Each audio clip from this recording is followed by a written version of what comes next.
Here are the 9 EKG strips you must know for the NCLEX. First is normal sinus rhythm. The easiest way to identify this is making sure that each R peak is evenly spaced apart. Then you want to see if a P wave is present and followed by a QRS. Next is bradycardia, a very slow heart rhythm. I like to think of the Brady Bunch, that old-time TV show that was in the 1960s. To remember, less than 60 is bradycardia. Next is ventricular fibrillation, or VFib. This one looks like a flopping fish that's just flopping around. So remember, with VFib, you want to defib, or basically defibrillate. Now VTach, or ventricular tachycardia, looks like a tombstone.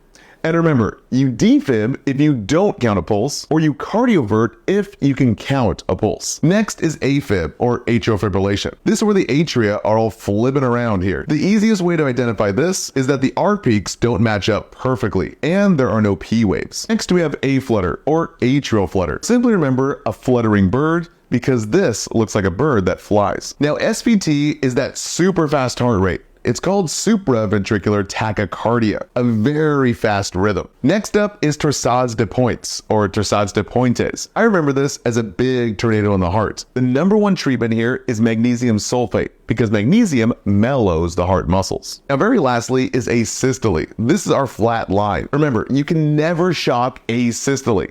The best thing we can do is get our hands to pump on the chest and also give epinephrine.